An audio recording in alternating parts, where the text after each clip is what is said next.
Welcome to Radiant Health, Inner Wealth, Empowering Your Whole Life. Today we're going to be in the kitchen with sous chef Alethea. And we're going to be helping you demystify sushi making. We're going to be making one of her favorite healthy snacks, vegetarian sushi. And if you'd like to see, we're going to start with a very simple sushi here because certain people don't like avocados and green onions in their sushi. Certain people do. So today we're going to be sampling it out to other people who like the simpler fillings. So we're just going to be using some julienne carrots. So that's what we're going to need here. Some julienne carrots. We're going to be using some sushi. The wrapper is actually nori. And this comes either toasted or raw, and either one is fine. And a sushi mat. So we're going to be using that to roll it up. And we have our pre-made, what is this? Sushi rice. It is. And do you remember what kind we put in there? Brown rice and white rice. Yeah, we mixed the two because, why do you think we mixed them?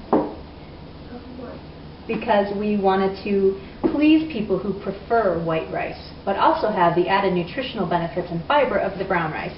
So we've made a combination here, and also the other nice thing about having a little white rice in there is it does stick a whole heck of a lot better. So that's what we have. And then we also are going to be incorporating some of these, which a certain person really likes, and they add a lot of flavor and just a nice element. And so what we have here are toasted sesame seeds. And I've mixed black and just the regular sesame seeds. And you just toast them over a low flame until they kind of become aromatic and nice and lightly browned. And you can really smell that nice toasted sesame aroma. So we're going to be incorporating those in a minute. One last thing I should mention is we always want to have a nice big bowl of clean water when we're making sushi. It'll make your life a lot easier, and I'll show you why in just a second. And of course a nice big sharp knife, or nice small sharp knife. So what we're going to be making today is called uramaki sushi, for the reason that it's really fun to say.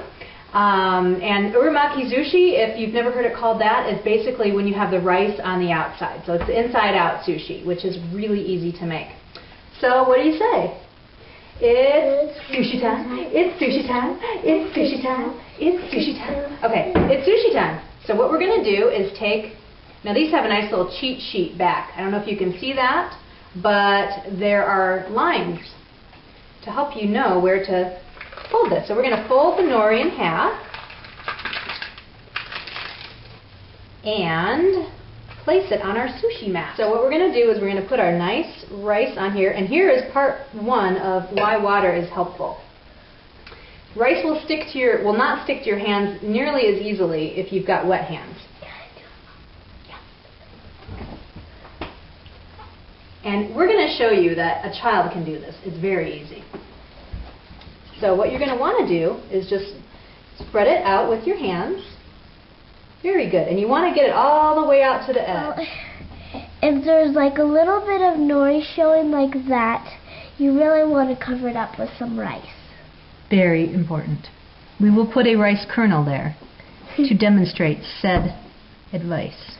Okay. It's very sticky, so you might have to wash your hands a couple times. That's a good point. Be prepared for that. I may not have mentioned this, but I do have a layer of saran wrap or plastic wrap underneath the sushi mat.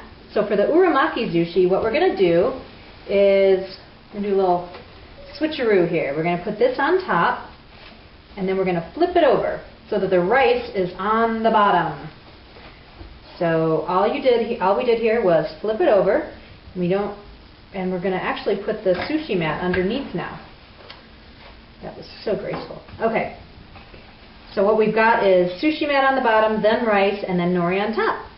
And from there, we're going to put our carrot right down the middle. Would you care to help with that? Sure. All right. It goes right in a strip, right down the middle.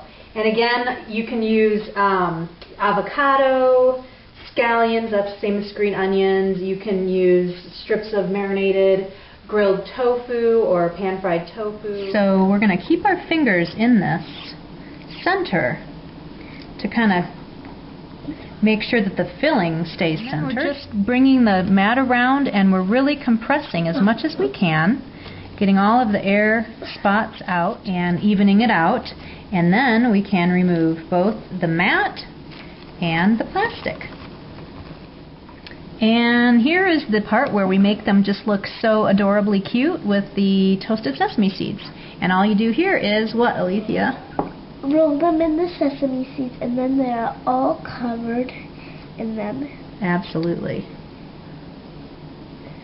Yep, just roll them real good. Get them all. And you need to try to make sure that none of the spots are missing sesame seeds. Good point. And now that we have our nori roll all ready to go here, our urumaki sushi, we're going to use our nice sharp knife. And oh, now you're going to get to see the other reason for the water is to make sure that your knife is free of debris as you're going. And also to wet the knife first, which I didn't. But it's smart to. See how much easier that one cut? So you continue to cut along the way, and what you end up with are delicious urumaki sushi rolls. Could that be a little cuter? I don't think so. And now it's